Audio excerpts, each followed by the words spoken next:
Hello, everyone, and good whatever wonderful moment of your day you're enjoying on your time zones as you are watching or listening to us live now or later on in the recording.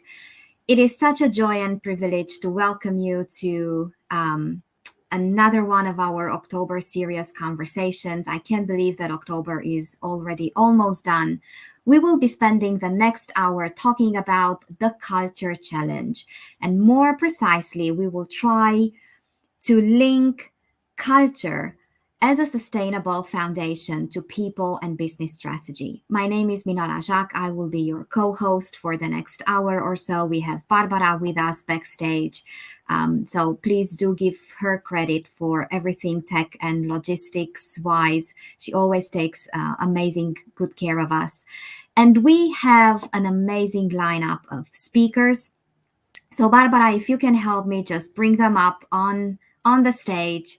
Thank you so much. And while we get used to each other's faces in the small boxes, I will just continue to welcome our audience. And please do drop short comments in the chat. First and foremost, do let us know where you're connecting from. We're always curious to see where Hacking HR takes us around the world.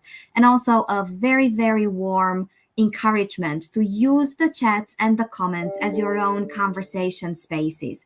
So consider the questions that are, that pop up in the panel as just as much your own. And let us know your thoughts, your opinions, your experiences. We have seen, particularly when it comes to culture and behavior and people, how there are so many nuances across cultures, geographies, generations, different workplace environments. So do let us know what resonates and how you experience this differently. Now, let's make most out of a very, very short Hacking HR hour. I keep saying that Hacking HR hours are shorter than regular ones. You know the drill. It will be so easy. We will start with an intro round. And what I will do, I will pass the e-mic around as you appear on my screen clockwise. And the first ask is very, very simple. First, please just shortly introduce yourselves and share with us what is your preferred way to think about company culture? And Peter, you will be our pioneer for this round. Welcome. It's good to see you. Thank you. Thank you very much. Happy time zone, everyone. It's fairly late in the day for me, which is why I've got the lights on here. So thanks for being here. It's a very good question. And in terms of the way I think of it, is culture, going back to Cesario with the agricultural roots, is sort of very cultivational. And I look at culture as sort of in a way of creating good soil, essentially. Mm. So if you're planting people or business strategies, you need to make sure it's going in good soil. Plants are very hardy. You can put them in, they can grow between pieces of rock and whatever, but they're not really going to thrive and flourish. So the way that I do look at culture, first and foremost, is, as I said, creating good soil. This is wonderful. And I see CPO Life Education Trust there next to your name. Can you tell us a little bit about that? Yeah. I'm that interested. I forgot about myself. Yeah, as I said, my name's Peter Whitelock. I'm Chief People Officer of Life Education Trust, which is basically runs 11 schools within in its southeast of England. And I was appointed in the job just over a year ago. And effectively, it's a brand new job. And really what I was asked to do is a title of what we're here to talk about today. So I thought it would be very interesting for me to hopefully share with you what my thinking has been today, and also to get insights from other people as well to help me on my journey. This is wonderful, and it made me think there's a wonderful Dutch leadership expert, and because of the Netherlands, he does use a lot of flower and agricultural analogies, and he has this saying that whenever I speak to managers, I get a feel of how important they are, and whenever I speak to people, I get a feel of how important I am. So that came to my mind. Jennifer, so wonderful to see you. Welcome. I'm excited to be here. So hi, I'm Jennifer Saccone, coming to you from coastal North Carolina today. And I'm the Chief HR Officer for Civil and Environmental Consultants. And we have about 12 to 1,500 U.S. employees, depending on the season, and mostly engineers, scientists, and technicians. So that's a little bit about us. In terms of the culture question, I had heard a definition years ago that I didn't come up with, but I really like. And it says culture is a pattern of behaviors that are encouraged or discouraged by people or systems over time. And I was actually working with a consultant at the time, and that was their definition. And I think it's really helpful when you think about kind of intentionally shaping it. That's just the lens that I've tended to gravitate to. That's wonderful. Thank you so very much. And Raji, so happy to see you. It's been a minute. You're on mute, Raji. Okay, can you hear me? Yes. Minola, thank you for facilitating us. And this is a great panel. I'm looking forward to the interaction with Peter and Jennifer here. And my favorite topic of culture, to me, culture is the way you actually do things, whether it is how you approach a topic or a problem, how do you communicate, how do you make decisions, how do you solve it, how do you care for each other. It's a combination of how you do things is what I would define as culture. That's. I just wanted to introduce myself too, Raji Ramanan. I recently started on my own, strategic solutions consultants. Till recently, I was the head of talent performance, OE and DI for United Healthcare, organization that taught me a lot. I've represented the organization in Hacking HR, many conversations in the last 4 years. But it's also interesting to be in a role where I am helping organizations and evolving and matured leaders to be effective in their leadership and organizational journey. This is wonderful, and I can already feel that there are so many conversation threads that we will pull as we will move forward. Now, I was looking at the panel title, and I was very, very tempted to go straight into the culture challenge. But before we do that, something else popped in my mind as I was listening to your definitions of culture and the lenses that you bring into our conversation. There is this ongoing debate. Is culture stable?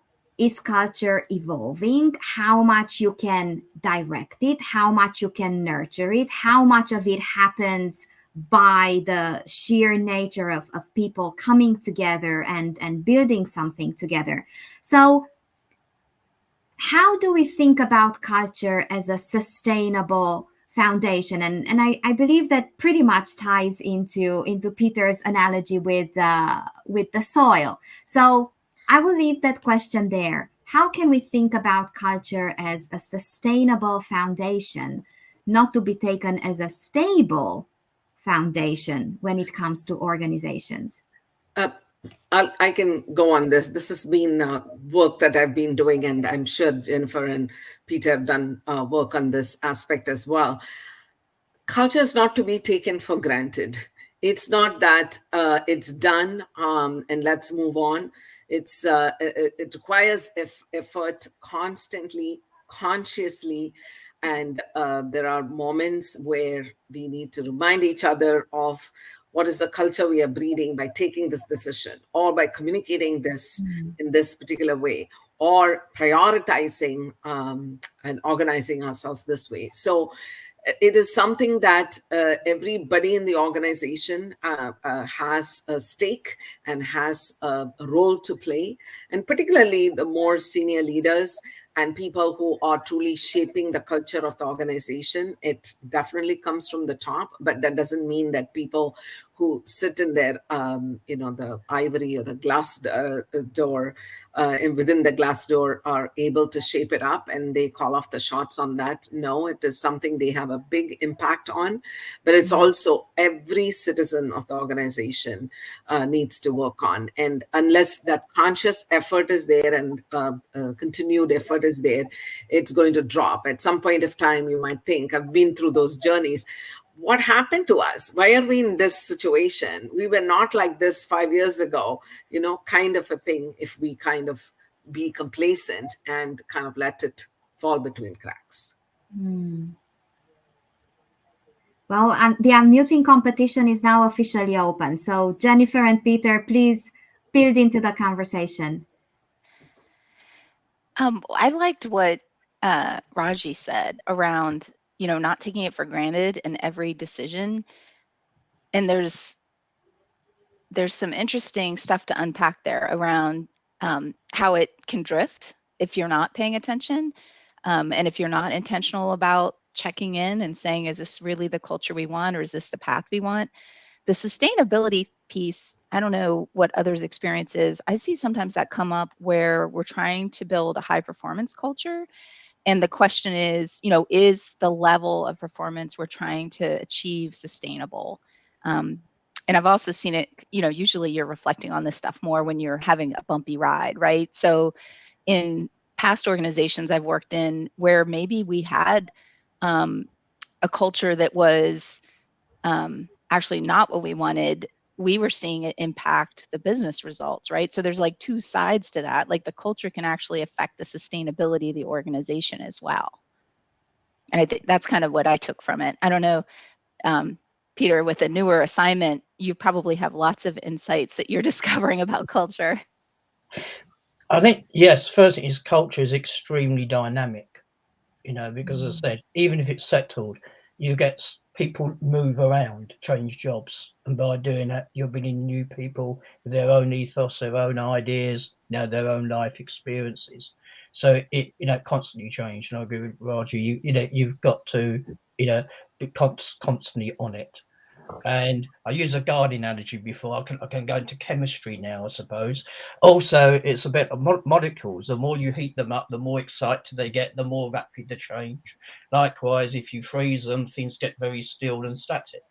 And in terms of, culture, I think it responds, to the stimuli, that you put on it as well. It's very easy places that I've worked and seen where cultures are very stale, undynamic, never changing, because they're just left that way, effectively. There isn't a Bunsen burner underneath them, getting them all excited and, jumping about. To me personally, it feels equally fascinating and frustrating how in many organizations, the reality is still one of, culture, yeah, that HR piece of work. So I would really like to go into that side of the conversation and ask you, given the fact that the topic of the panel today is linking the culture to people and business strategy, what are some of the key points? What are some of the tipping points that would really tie culture into the business strategy? And I am particularly curious, what are some of the underlying skills and capabilities, especially leadership skills and capabilities within the business, that would enable leaders to really step into their accountability for culture work? Minola, I'll go on this because I recently worked with a client in, actually culture building exercise, where it was amazing to see. They wanted to grow products. They had innovation as, the key lever to their strategy. But then if you look at the culture, very low appetite for risk taking. Ideas are not necessarily tabled, they are basically disregarded.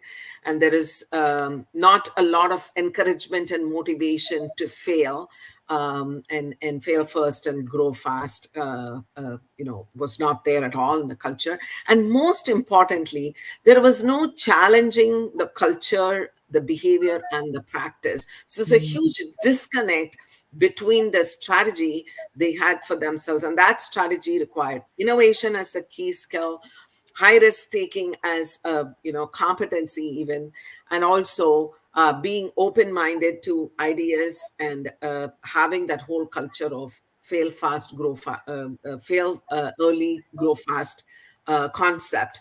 And none of this was present. So it was very, very telling how we actually said either we need to change the culture or we need to change our strategy, because these two are not going together, and it was an everyday contrapole. Where have we in the strategy? No, we've not gone anywhere because we're not allowing people to take risks. We're not motivating people to fail and learn, So it was a very telling experience that I had that I wanted to share with you all here. Thank you. Yeah, that really resonates with me. I have to say thank you for that. I find in my experience a lot of strategies are done despite the culture, in a way of trying to impose, from high up our will, through the organization, and try to, that any small material gains, that's a bonus, because we've done this despite the people in the organization. And in terms of it, particularly now, the era that we're in with the advent of AI, and I think human relations skills have been so more important. It's a culture that really drives the strategy, people's strategy and the business strategy. It's the people in terms of how they work with each other, how you can get the best of them, enable them to grow and flourish. And I think a lot of organizations that I've been involved in still have this heavy top-down approach, and it just grates against the culture, because it's just resistant, to what you want to do. And and so there's an element of, I think, to get real with that, basically, which in my world doesn't really exist. And also further on that, there are organisations, probably like Ronnie's, where you are very prescribed in what you do, where you're regulated yourself, where your own limit to do something really different or varied, is constrained. Like in schools, you've got to teach for 195 days. Those days are set out. It's very difficult to be flexible in terms of even how you would open a school, within how schools are set up nationally. And that is also a context that other organisations are struggling in.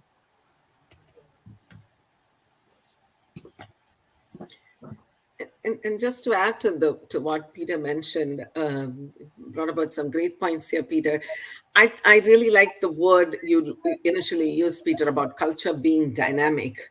And I would also use the word agile here, because it's all about our agility to change according to what is contemporary, what is contextual, and what fits the background and context at that point of time. And as long as that is there embedded in the culture, where it is kind of can meet the challenges of the 4 seasons, as they say, whether it's a growth phase or a consolidation phase and a sustainable phase. Does that cultural pieces, the foundation of culture, does it actually test from a time perspective and from an environment perspective? I think those are things that we probably want to validate about what culture are we breeding and what culture are we encouraging and living here. Jennifer. I was going to just tag on to what Peter said. Peter, I think you were calling out something really interesting around bottom up versus sort of organic top down. And, certainly the way the workforce and the way we do work has evolved, there needs to be a certain number of degrees of freedom, particularly for knowledge workers, right?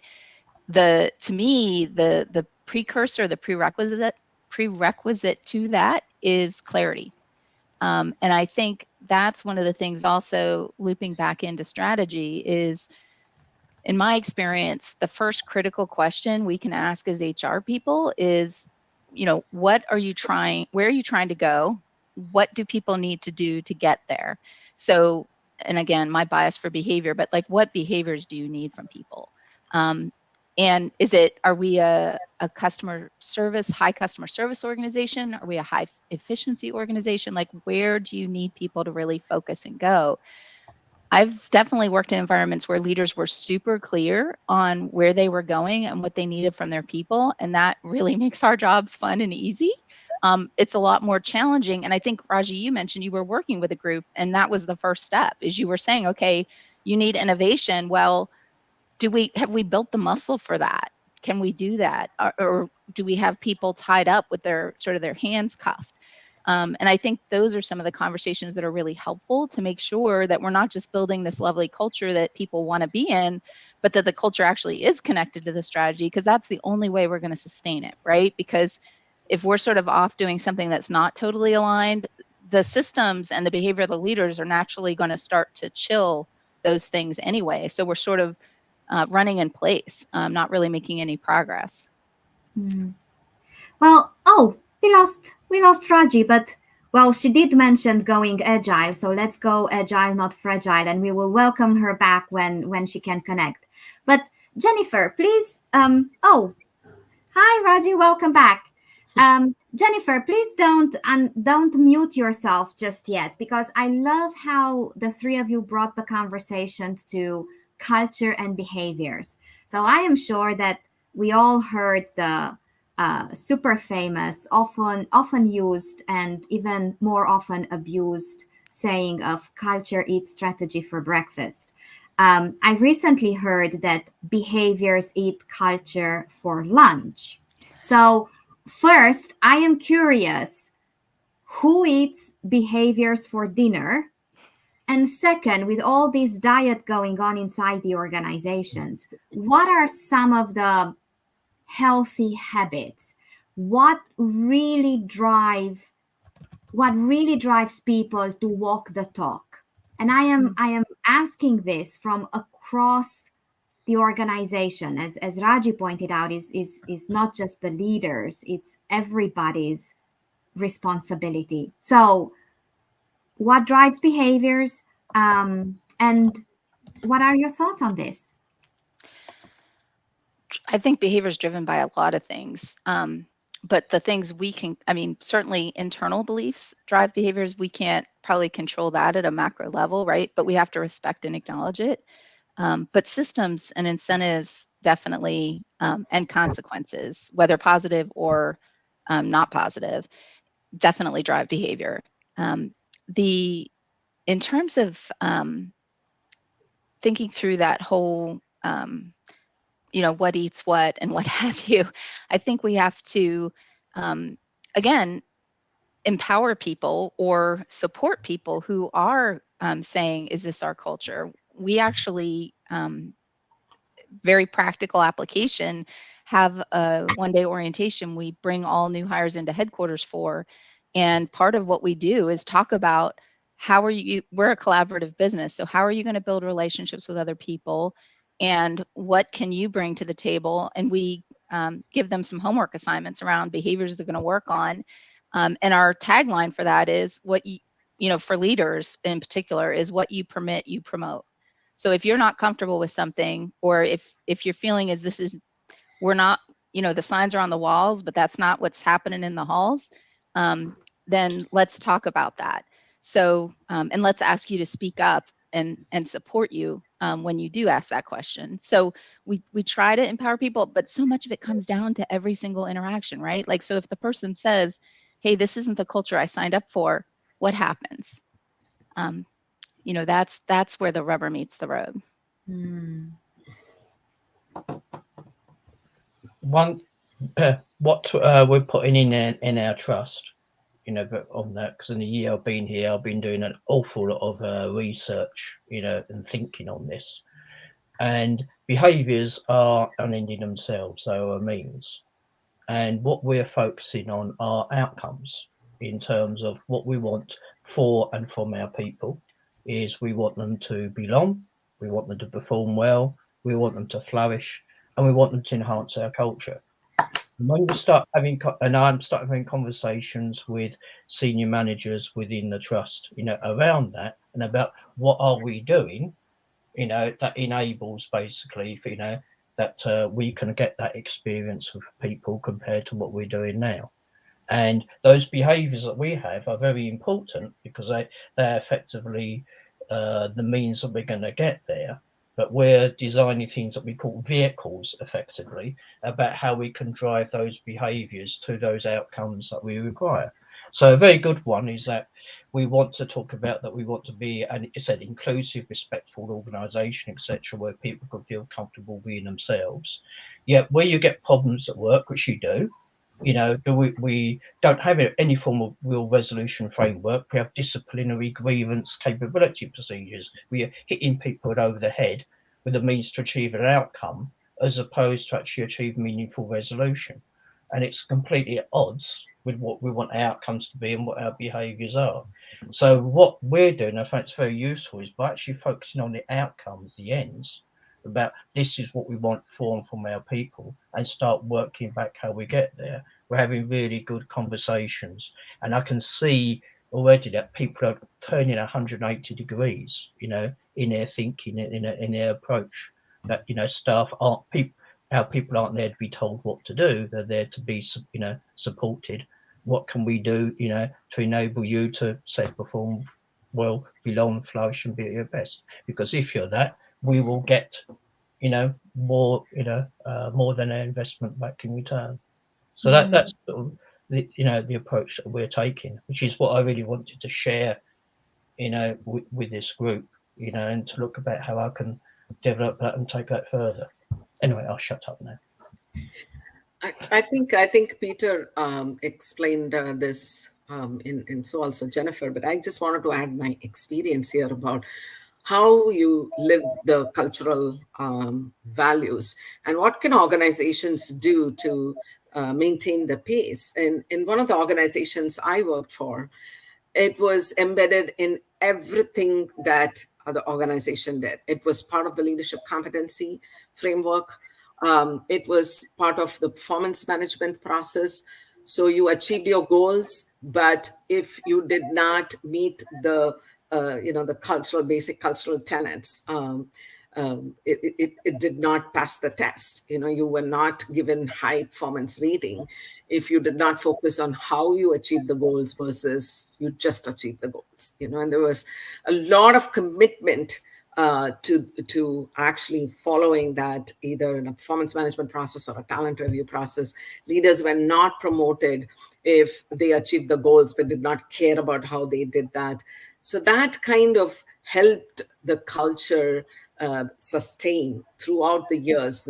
I was with this organization through multiple phases, through growth phase, through evolution, as well as we faced a phenomenal downturn, and we had to divest. So in every phase of the organization, there was a lot of care and caution about how we did not compromise on our values. And of multiple organizations that I worked for, I would give a credit to this organization for its leaders and for its cultural citizens, how they maintained it.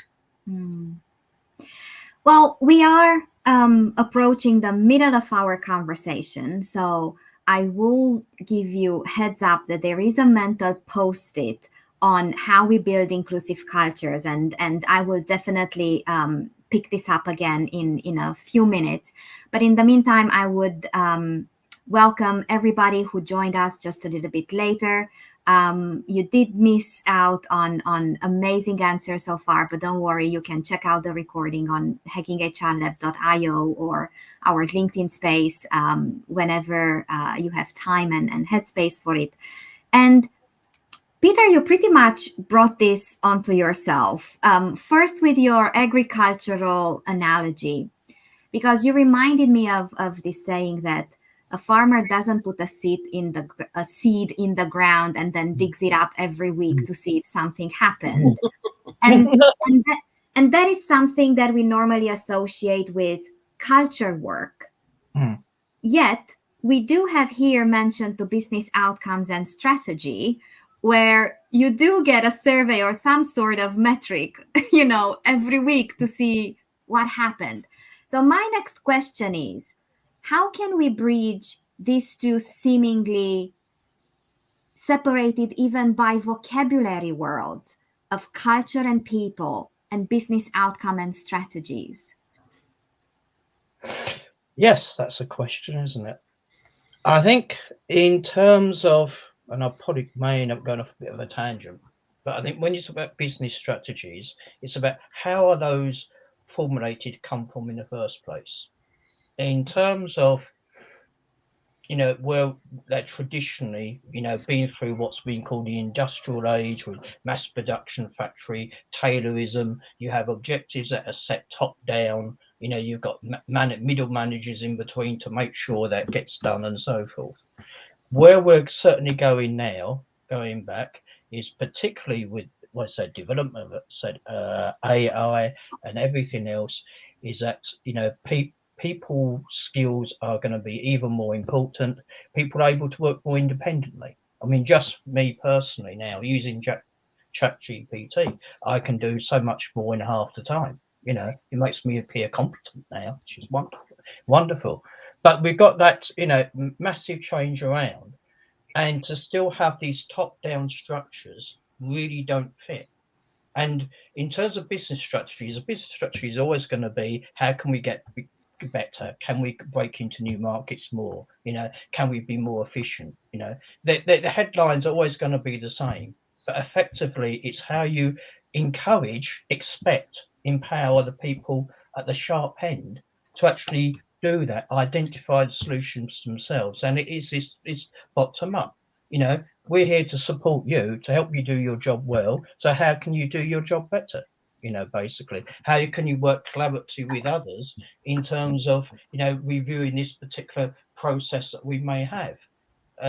Can we sort of disrupt in terms of look at our model?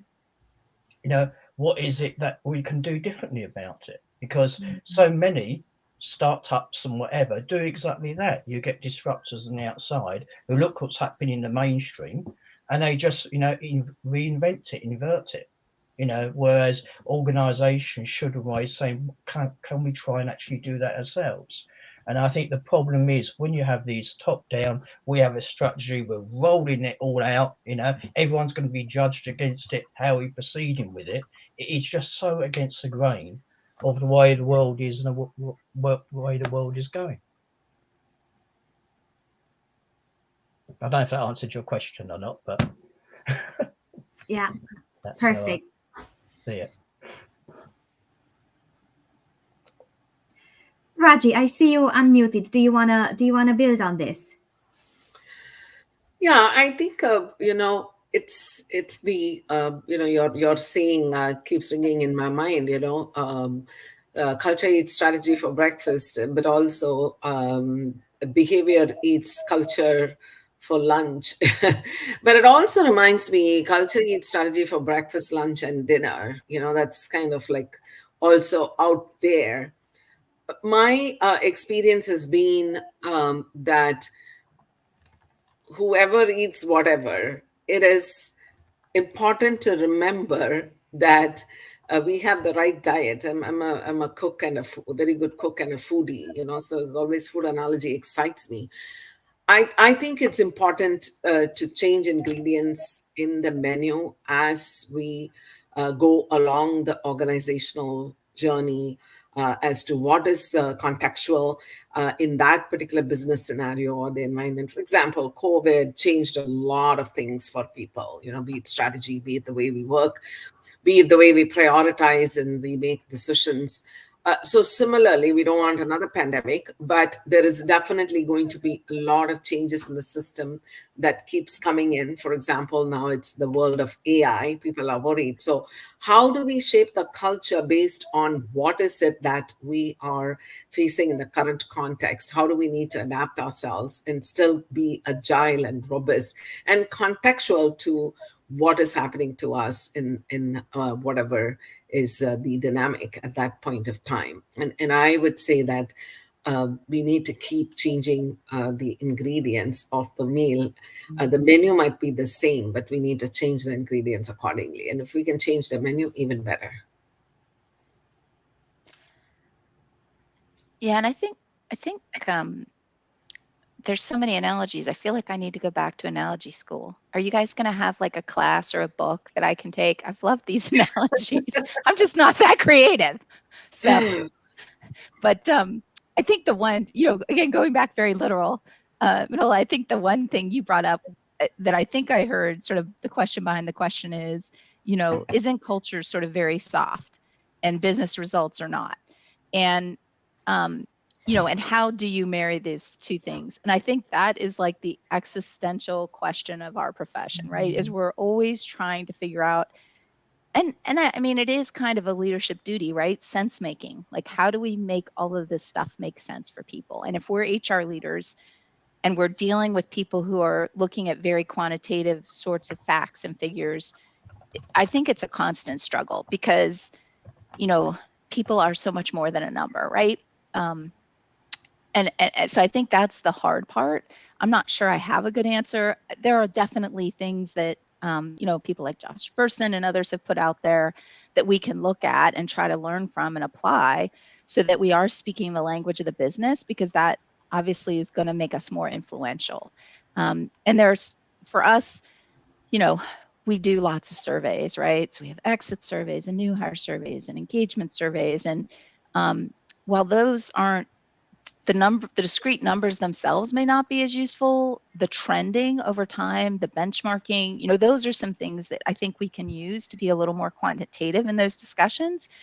And to the extent, I had heard somebody, I haven't achieved this yet, but I did hear an HR leader talk about years ago how they had been able to chart voluntary turnover and their engagement scores, and they could establish that they were somewhat predictive.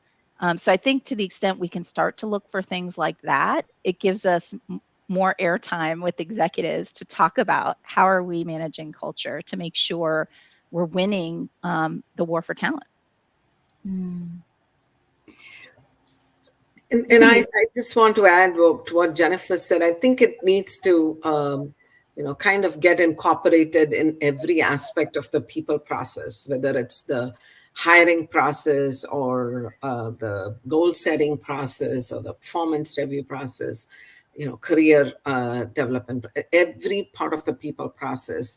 And if we keep reminding ourselves, and I think HR has a great role to play. We are the true citizens. We are the change agents. We are the conscience providers for the whole process. And if somebody is deviating from what we agreed upon as the culture we're going to embed ourselves upon, I think we have the first right to bring it to the notice of the key people. And sometimes it's more than one person, it's a whole group. And it can be the whole organization and the exact team completely. So that is something that I think, to your question earlier, Minola, what is the special positioning we have as HR? This is what I think we have. Wonderful. So keeping myself honest on discussing a little bit about inclusive cultures, because that came up, and I sense that there's quite a lot of energy and appetite to tackle that topic. So first and foremost, what do we mean by inclusive cultures? Because oftentimes it feels to me that, it's one of those expressions that are used and pretty much self-explanatory, yet when we go deeper into conversations, we feel that there are so many layers upon layers of meaning and expectations. So first, what do we mean by building a inclusive culture? And second, what are some of the challenges in doing that? And how can we really get that meaningful work done? Raji, I know this is a topic near and dear to your heart. Very much. And it just comes in a time where I just finished working with a client on defining the whole inclusion culture for them. And it was very interesting how it unfolded. And one of the things is the thought leadership team that I was working with in the organization, we said it's not something that we are going to decide just between the 8 or 10 of us here. So it was interesting how we made the whole exercise of how to define inclusion in this organization itself an inclusive exercise, where we invited views, we did surveys, we did focus groups. What does inclusive culture look like? And it can be very different for different organizations. And this organization being kind of like a 10-year-old startup, I would say, the inclusion is all about how we have the right people in the room for the right discussions. And it's not that inviting 5,000 people in an organization for every discussion, but the right people in the room, and who is to decide who's the right people. So there is a kind of a process and streamlining and integration that goes within that as well. So it's interesting learning from that exercise that I facilitated, that it is not about including everybody for everything. It's not about having consensus about everything, because then we will be building consensus till the cows come home. So it is about who needs to be invited, what they need to be part of, and what they need to be part of, either the discussion or the decision making. Sometimes you're part of the discussion, not the decision making. So where do the boundaries lie? And if we don't do that well, inclusion becomes a white elephant, very difficult to manage and maintain.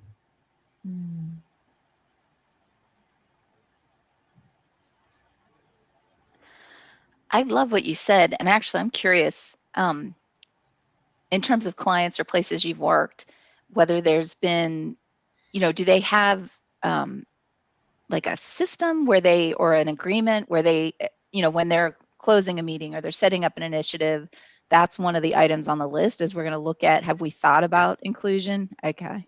Yes. So that's what we said. Once we decided how do we want to go about this, where does the rubber hit the road? In terms of meetings, in terms of projects that we decide which way to go, in terms of goal setting itself.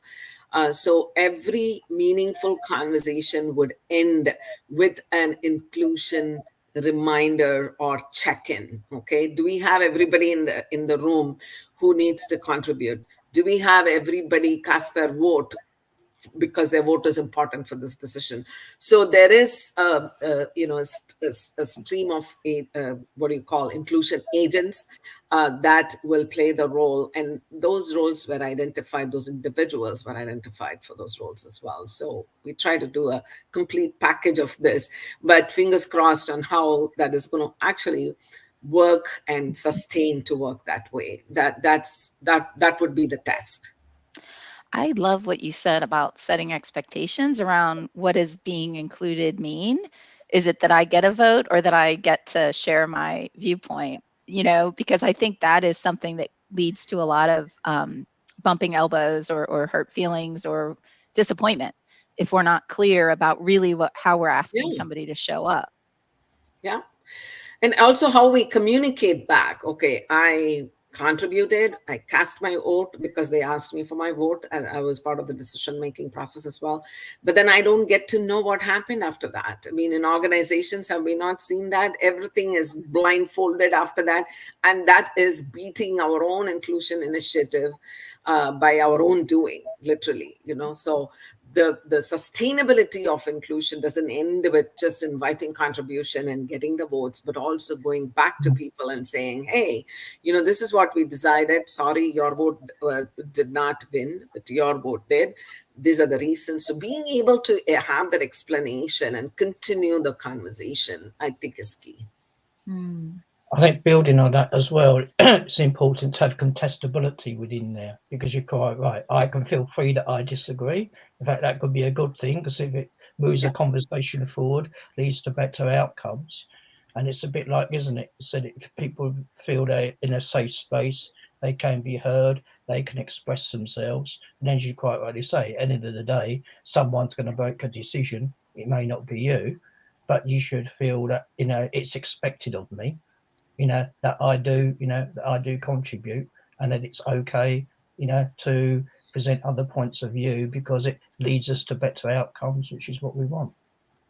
I think, Peter, that is the sense of belongingness that follows inclusion. Because in this whole hierarchy of, diversity, equity, inclusion, and belonging, I think when you do what you just said, we check the box on belongingness, making people feel belong, not just being included. And they're two different things altogether. Yeah, I mean, inclusion is just like you're in the same room, isn't it? But yes, belonging is a bit more than that. I actually was reflecting as you were talking, both of you too, that a big ingredient of this is really trust. And, I think about vulnerability as really maybe a leadership behavior that as HR partners, we can coach our leaders on. Just being able to be real, be vulnerable, build that trust, because without that, we're just not going to get a lot done, right? Trust is just sort of like the, in some ways, the grease for the wheels, right, of the organization. It can make things go a lot faster. And it can also help people show up and take bold steps or offer that adventurous idea if they have a trust and confidence in the leaders that it's going to be received well. Well, after hearing your insights and getting so much inspiration from this conversation, I would really want to leave the audience with some practical advice. So how can they take all these gems of wisdom and do something with them? And before that, extra points will be given if we can help them spot signs and symptoms that such culture work for a sustainable culture is a timely priority. How can we do that? I think living what we agreed upon as culture, I think, Minola, I've shared with you earlier, as an HR function, we're talking about people first, and we will respond to people's need and request.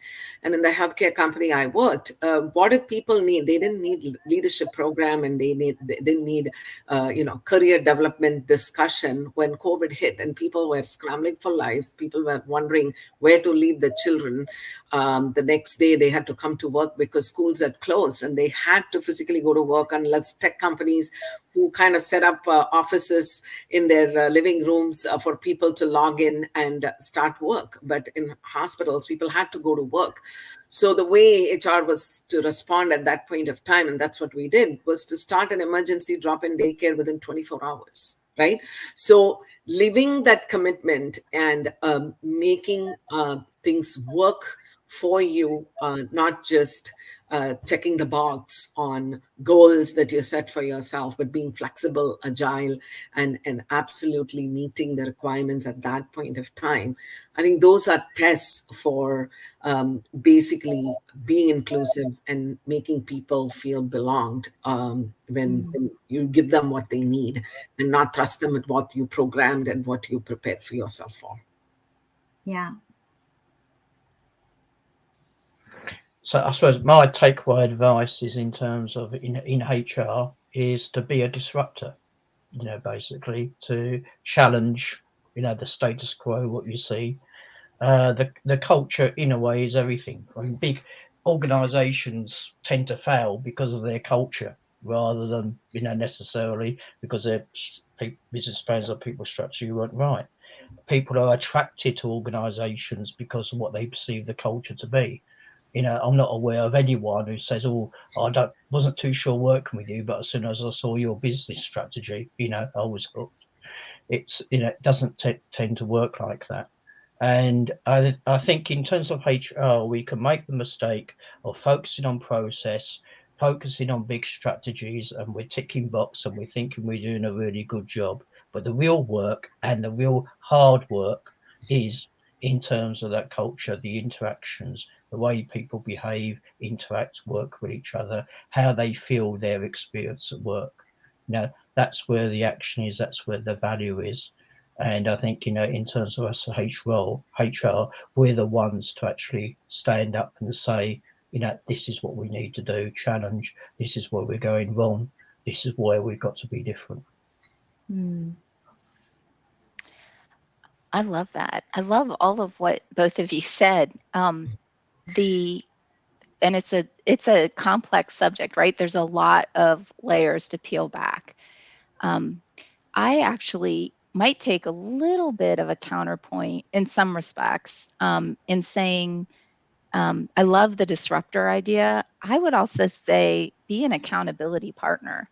If your organization is saying this is who we are, and for example, we are very collaborative, and all of the incentive systems point towards individual performance, I think we have to get curious about that and say, is that the behavior we really want to drive?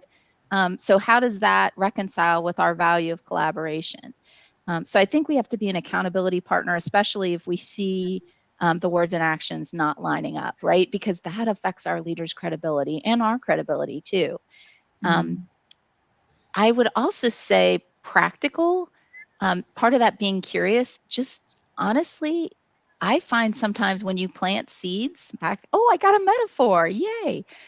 When you plant seeds, that things start to sprout up. So if you're saying to people, I'm noticing this, should we be more focused on this? Or why are we so focused on that? Why are we recognizing and talking about all the time on national meetings this, when we really say our value is that? Just asking those questions will start to create action in others. To your point, Peter, it doesn't have to be a big program. I think just asking those questions, you're planting seeds, and you probably work with really smart people. They're going to have the same sort of reflection and process that you have of, something seems like it's not matching up here. Is this something we need to reconcile? So that would be sort of my practical advice. On the signs and symptoms of, do we have a sustainable culture? I think there's a couple things like, how hard is it to recruit people? How hard is it to keep people? The pretty basic stuff. But I think the other thing we see, and I'll go for another metaphor, when you turn up the heat, like Peter was talking about earlier, what happens? Do something like the COVID-19 example that Raji gave, do we figure it out? Do we work together? Do we fall apart? Is there sort of World War III going on? I think those can be symptoms of whether our culture is sustainable too.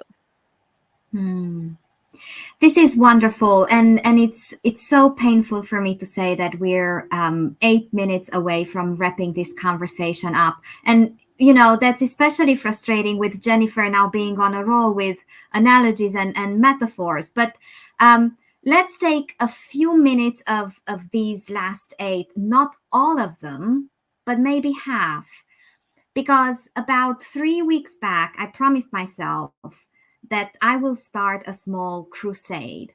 And that is in each of these panels asking, how would everything that you said would change if we are dealing with the reality of an HR function of one? And that is still a reality within many organizations. So for those people in the audience, either now or later, who are in a situation of being an HR function of one, how can they best and most meaningfully use their focus and energy to do culture work along the lines that we talked about? So Minola, HR function itself is, it's an evolution, okay? Whether it's one person team or 10 people team or 100 people team.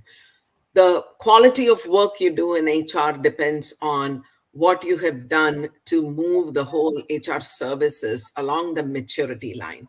And the test for this is when you are in a transactional kind of a mode of delivering HR, all the emails you get, the phone calls you will get is about payroll, about all the admin and tactical related stuff. But when you're able to manage that through a systemic approach to it, and when you have put those teething issues to bed, then you actually evolve yourself and the people service to a stage where then people start talking about, okay, my payroll is taken care of, the admin issues are taken care of. Now I have a people related issue. I'm having this challenge with this team member, or I'm having this challenge with this, working and implementing on this strategy. So as HR, how can we help? So it's a progression that whether you're an individual or a 10 people team, you completely have control of driving that. And of course, there are resources required. There is maturity required in the system itself and the people. And that's, again, another culture. How do you make people aware of what is HR supposed to be doing or can be doing versus what you want it to do, and how you want to kind of like,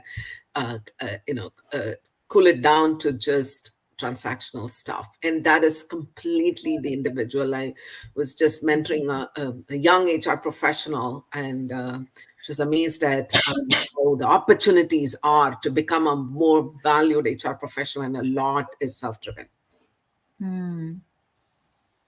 Yeah, I completely agree. And I think even if you're one in HR, and obviously it depends on context what your exact role is, but being in HR, the one thing that you get is access to all levels in the organization.